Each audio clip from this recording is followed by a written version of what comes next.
So, i-try ako no hinumdum katong mga nindot na mga butang na nahitabo sa mong kinabuhi, no. Maybe katong gikasal ka, no, or maybe katong ning-graduate ka sa college.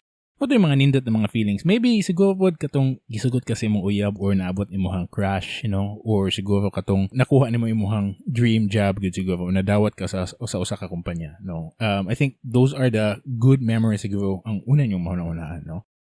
Di ba nindot kayo mahuna-hunaan o nindot kayo mahinumduman katong may nanang mga sitwasyon. Pero akong pangutana, unsa na to na makalimutan na? Pwede makalimtan lang nato na siya, na dili nato na siya mahinumduman. So muna itong istiyahan kayo na episode. Hi, this is Owen and this is IMOHA Podcast. So atong istiyahan ng mga butang na dapat kalimtan or dapat hinumduman pero sa dili ta magsugod atong paminawon kung kinsa atong sponsors. So katong bata pa akong anak to, so na siya around 4 years old, 9 years old, no. Nagin may storytelling sa una, no, before may mga tulog. At least I think until karon magani na may mga situation gyapon nga magisihanay gyapon may before may matulog and na may mga jokes and daghan no, na may mga storytelling, no. So ako gyud nang gituyo gyud para nindot gyud ang pagkatulog pud sa akong anak, no. Namagoy times na nagkatawa siya sa iyang damgo kay mo lagi mo yang nahuna-hunaan kay or mo yang nadamguhan no ng among mga jokes, no. So which is good kay nindot ang iyang pagkatulog, no. So mo na siya because what I believe, no, once you have that information before ka matulog man god, na tendency na madamguhan na nimo. Kung kabantay ka sa una, kung magtuon ka makatulog ka, night times nga damguhon ka sa imuhang mga dipang tun-an, no. Or siguro karon kung bago ka sa trabaho, night times nga damguhon ka sa imuhang trabaho because na imong focus dito, no. Nakabantay mo ko sa una good na uso pa tong Counter-Strike sa una and then madamguhan ako per me ang katong mga fire in the hole o katong mga lock and load sa Counter-Strike, diba? So kung nagtigduwa jud ka Counter-Strike kabalo jud kana, no. So magduwa mo ko sa una sa Counter-Strike before ko matulog. Bawal lang gyud mo makatulgon ko. Tungod kay damguhon ko ato, mo tong akong gibuhat pud sa akong anak na before mi matulog, na may mga jokes, na may mga nindot na mga istorya para nindot pud ang iyang pagkatulog, no. Munang magkinataw anay mi and na may mga storytelling as long as na lang may mga lesson pud sa among mga stories, no. So lately magod naka-think lang ko ba nang ubang butang ba mahinumduman magyud nato, no, ang ubang mga stories dili, no. Ngano magyud nga mo pop up ang ginya sa tong hunahuna, no. Medyo limtanon bi ako na klaseng tao but nagi mga situations pud nga dili kay nako makalimtan gyud. I don't know, mo pop up gyud siya sa hunahuna. And as per Jim Quick, Jim Quick, it's the memory coach, no? So niana siya na information plus emotion equals long-term memory. So I think na-mention na ako na siya last time sa akong mga episodes, no? So na nagiingon na once na kay emotion sa usa ka butang, no, na tendency na dili ta makalimot ana, no, or permanent na siya mahinumduman, no. So nakoy question lang, no? How about the bad memories, no? Sa panahon ng mga nasakitan ta or sa mga panahon nga dili na makalimot atong mga bad memories, no. Okay, fine. Limit kay to hinumduman tong mga butang nga nindot, diba? Usahay mo pop up tas tong hunahuna, no, na makaingon like for example, makapanimaho ka og kulon katong bata pa ka, no, or siguro any memory siguro na makapanimaho ka perfume siguro, no. Then nada yung mga pop up na mga memories, no, na mugawa si mong hunahuna, no. And ang scent lang gyud or ang katong baho, that was actually the trigger, no. Mo to siya mga triggering situation na makaingon ka, uy, nakahinumdum ko ano, no.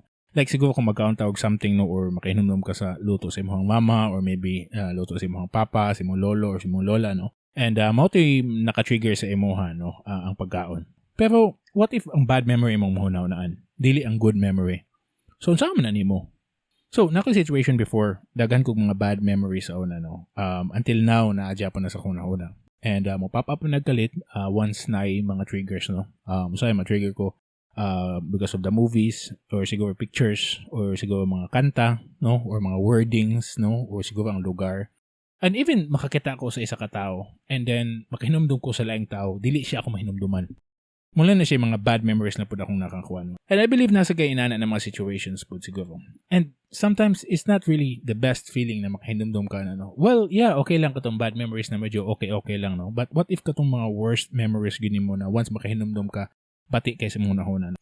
What if katong mga bad situations po sa mga sundalo katong na ay mga PTSD, no? Katong post-traumatic stress disorder, no?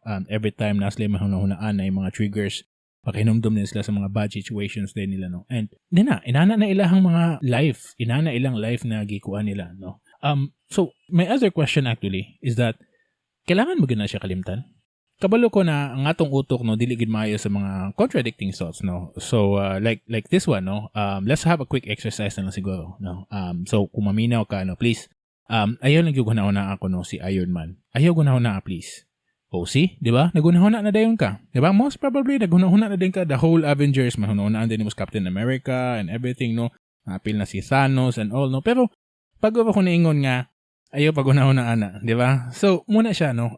We are not good in our kanang mga things nga, contradicting things, no? And that's how you mess up your mind, no? And the same thing with the soldiers, or same thing with the people nga, they have a bad situations, no? Not necessarily nga soldiers, no? Or maybe katong mga medical personnel nga mga bad situations nila dito, nakita nila na yung mga nangamatay or something, no? Those are the memories nga pilit silang unahuna na makaingon ka nga di na to mawala. It's because muna to di ba? And every time mo pop up to silang hunahuna. And that's really sad, no? Dili na to na siya, I don't know, lisod kayo siya kalimtan, no? Lisod kayo siya kalimtan and every time we don't want to remember the bad memories, no? That's the time noon na mahinumduman na to sila maayo. And kana siya. That's really so sad, di ba? And muna siya yung nakabati if you have a bad situations before and then until now, mabagyapon magbalik-balik this is muna. No? And siguro my final thoughts of this episode na lang siguro is that dili naman siguro kailangan na to na kalimtan ang mga butang na nagpasakit sa to. Or katong mga butang na kailangan na to nga kalimtan dapat, di ba? And the more magod na kalimtan na to ang bad memories, the more no na mo grabe no ang mga bad memories, no. And the sad part pag yun is na mo retain na no ang mga bad memories instead na ang good memories, no. So mga wala na nung mga good ones, no. So I think my final thought siguro ana is that let's learn how to live with it. Ang katong mga bad memories, it's because I think those are the things siguro pod nga mo nakabuhat sa ato as a person, di ba? Mo na build sa ato as a person. So, muna siya. And let's embrace it every time na nakapanimaho ka siguro something katong perfume, katong pagkaon.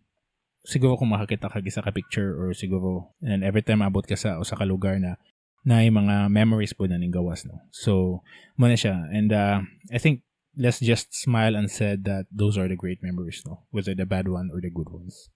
And muna siya. If naman kay mga bad memories siguro na mahinumduman ka ron, and please describe it in one word and share it to the comment box sa YouTube or maybe sa Facebook or sa ato ang Instagram na to, no? And siguro same tag situations na nagid ko yung mga pop-ups sa akong hunahuna na yung mga bad memories and good memories.